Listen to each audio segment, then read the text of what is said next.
So, Occult Crescent Part 2 has been out for about a week, as of today, as of the day this video is going up.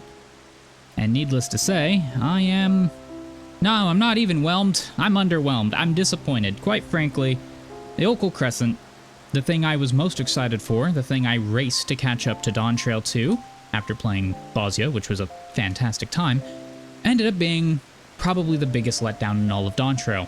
Pilgrim's Traverse was more interesting, Cosmic Exploration had more care put into it. This has just been a complete travesty. Ladies and gentlemen, welcome. I'm Kurojakku. I have not scripted this, I'm kinda just going off the cuff because quite frankly, I'm giving this video about as much effort as Square Enix did to the actual Occult Crescent we're talking about. Obligatory like and subscribe mention here, and more about how you can support the channel at the end. Now let's discuss and complain about the Occult Crescent, not just Part 2, but as a whole. Now, my first major gripe with the Occult Crescent is this. It feels like Square Enix did not want to make this. It feels like an asset flip. I was originally kind of liking the idea of the Bermuda Triangle, as my friends call it, being this amalgamation of different architecture and parts of Final Fantasy, almost like a mini island theme park. However, upon further reflection and looking at it now, and especially looking at the second zone, it doesn't feel like they cared to actually make anything new. Everything about the zone is just an asset flip. It is architecture and enemy designs from other parts of the game that were already made and then forced into it, especially the second zone. There's a couple new enemy types, I think. I don't know if like the Gigas model was around prior, but a lot of them are just reused old assets. Now I'm well aware, Eureka, Bosnia, they also reused assets, but the difference to me is that they actually cared to put a fully fleshed story around them, even as small as Eureka's was. The map itself feels phoned in. The first map wasn't too bad. Exploration was terrible because your level progression meant next to nothing since every critical engagement scaled back to you and farming enemies was kind of a waste of time. Well, that and combined with the fact that you just use Aetherites to pop around, kind of giving you the worst of both worlds when it comes to Eureka having to run around everywhere and Bosnia waiting at spawn just to go to critical engagements. Now we just wait at spawn to teleport to the closest Aetherite and then run to critical engagements. It's not good. It's not good design. But whereas the first map at least had some interesting terrain and cool caverns to go through, the second map is really just a circle. It's a ring. It's a ring of various architectures surrounding a center island point, and that's it. It's very uninspired and not fun to walk around. I managed to walk the full circle of the entire map, picking up every Aetherite without even being jumped by a single ad. The threat level is minimal. It's awful. It's not like Eureka where there's ads at every corner and you do really have to try and be careful as you traverse, lest you get jumped and lose your XP. Here, there's no threat, very little punishment when you are threatened, and most of it just revolves around farming fates and critical engagements non-stop till the end of time. Eureka turns into that as well eventually, but initially at least had some sort of exploration aspect to it as more and more parts of the map kind of expanded and opened up to you, until eventually you conquered the whole zone only to reset it all going into the next one. It had a fun progression loop. This has nothing. The whole map is available to you right off the start, and nothing changes since then. Your gameplay really from the first hour of playing Occult Crescent feels no different than the last hour. Instead of learning from what made Eureka work and what made Bosnia popular, they decided to do none of it. We don't have a fully written storyline and cutscenes with its own unique trial and mid-bosses and built-in raids and all that, like we had in Bosnia. Here, it's just color by the numbers design. To kind of emphasize this, just look at how little care Square Enix decided to put when it came to marketing this particular update. We had a fan festival. One of your 3 biggest events of the year leading up to the new expansion happened mere days before this update came out. And nothing. Complete radio silence. They didn't show us phantom jobs, they didn't show us glam, screenshots, nothing. Not even a whisper of it. Instead, they talked about Beastmaster, which isn't coming out for another month, and while that's fine, why did they not even mention the patch that's supposed to be coming out unless they just, quite frankly, don't care about it and want everyone to forget it even happened? It feels obligatory. It feels like there was such an uproar from the lack of a field operation in Endwalker that they felt they had to make one, even though they did not really want to make one. And it really shows. Now, all my complaining out of the way, I will give them credit in some areas. I think the Phantom jobs are fine. They're not as creative or risky as I would have liked to see them be, but they're fine. And not needing consumables to use your special job actions is a big upgrade from Eureka and Baja. The gear, rewards are hit or miss. The first zone rewards were actually pretty great.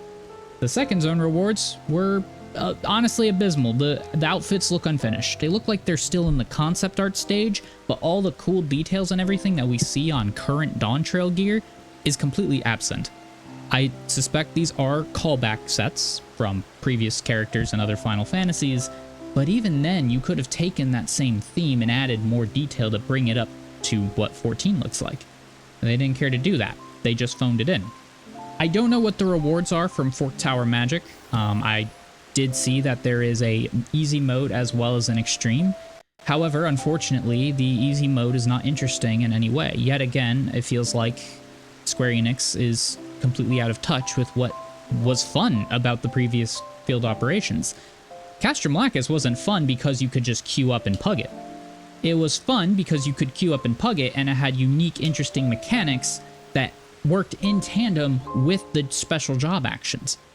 Having to time that split boss trying to besiege Castrum Lacus only to then run in and have to free all the prisoners. Seeing 72 people all try and collaborate and work together on the fly to not let any prisoners die in the time limit. Things like assassinate and other job actions coming in a very unique clutch manner to let you do it quickly and consistently so that you get bonus loot at the end. It had very cool mechanics weaved into what was effectively a glorified dungeon.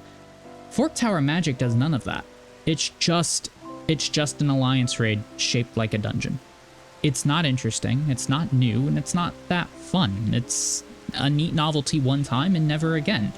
I don't know how the extreme will work out. I imagine it will be good. Fork Tower Blood was a really good extreme. I haven't done it. I have seen people do it. I have not done it yet because, quite frankly, I just got so bored of doing this content that I left. I left and I have not finished it. I will finish it. I will hit max level. I might grind out all the jobs. I don't know. I don't know what the mount is for Fork Tower Magic, but Fork Tower Blood, we really got a demon brick. We got a demon brick. You just took an NPC model and stuffed your head in it and let your legs dangle.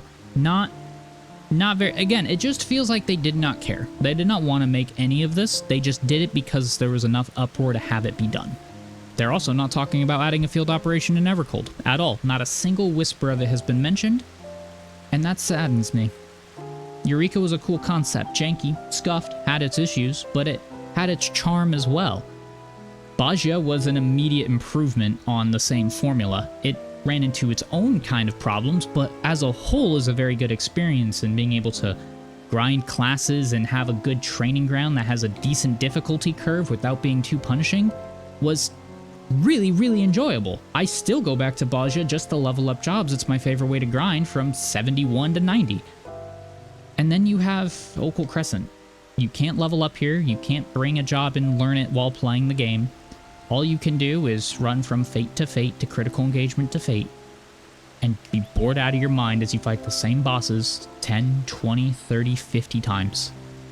It takes too long to level, the progression feels unrewarding even when you do level, because you're immediately incentivized to switch to a different Phantom job, so you never actually get to have fun with the ones you maxed out. It's not a place to experiment with fun subclassing and weird interactions, it's a place to do a grind, to re-level a bunch of jobs that won't matter anywhere else in the game just to get a couple of achievement points on a video game. Even the very concept of it feels phoned in. Let's go to a mysterious island with mysterious magics and a secret archive that we need to raid. Where have we heard this storyline before? It's Eureka. They remade Eureka. It's Eureka again, but worse. What they should have done. This is what I've said. I haven't said it in a video, but I've said it amongst friends. What they should have done is completely scrapped Occult Crescent. Even if they were already developing it, the entire concept should have gone in the bin. It was a bad idea from the start. Instead, they should have allowed the combat field operation to piggyback off of the back of the crafting field operation. Thus, every zone of cosmic exploration, starting with the moon, a place that's already beloved in the lore, thanks to Endwalker, allowing you to have the crafters and gatherers partake in it, and then special things for the combat jobs to do. Your critical encounters that occur, I forget what they're called, they're emergency encounters, could now include not just crafters and gatherers, but also combat jobs as well. You would have to balance it around the eventuality that you may only have one person there on the server at a time, but do that properly, it would be a very fun way to interact with crafters and gatherers all together in one spot. It would allow you to breathe new life into what are honestly extremely well-made maps. All 4 of the cosmic exploration maps are phenomenal. They are gorgeous, they look great, the music is fantastic. Unfortunately, they're devoid and empty. They serve as basically a platform for leave quests. Both cosmic exploration, which, all things considered, I'm not going to give it its own full video, maybe I will someday.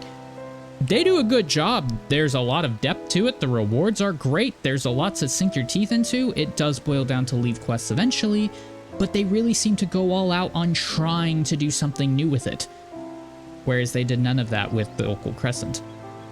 If the combat field op piggybacked off cosmic exploration, and it was a hybrid field operation including crafters, gatherers, and combat jobs alike, with each planet giving us new enemies to fight, a new raid at the end, and you could even make it that the raid has to be unlocked by the final crafting thing. So if the combat boys want to get their raid sooner, they should probably partake in crafting and gathering to speed up that progress bar.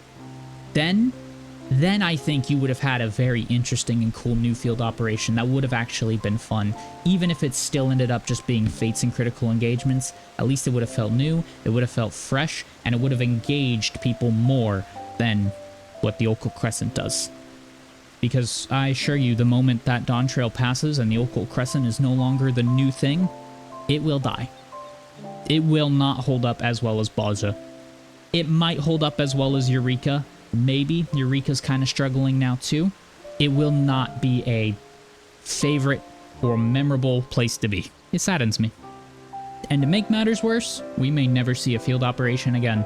Because like I said, it does not seem like Square Enix cares. They don't want to make one, they have not talked about making one, and unless they announce one in Japan, which they already have a pretty stacked amount of things to talk about at Japan, so I can't imagine they're hiding anything like that from us already, we're not going to see one. It's not going to happen, and this is the end of field operation content as a whole. Yoshi P did mention that they're going to try and make the overworld feel more like Eureka. I don't know what the hell that could possibly mean. And maybe there's hope for that. Maybe they've turned all their attentions away from field operations and to make the whole game a field operation. And maybe that is the right choice and we have a bright future ahead of us. But the Occult Crescent itself, it has no future at all. Thank you all so much for watching and listening to my unscripted rambling. Normally I script everything out. I didn't really script this one because I couldn't be bothered. I wanted to get this done and I wanted to get it out of the way. Eureka and Baja were my favorite moments playing Final Fantasy XIV up to this point, besides the MSQ, of course. And I really felt like I wanted to talk about it and needed to get my thoughts out.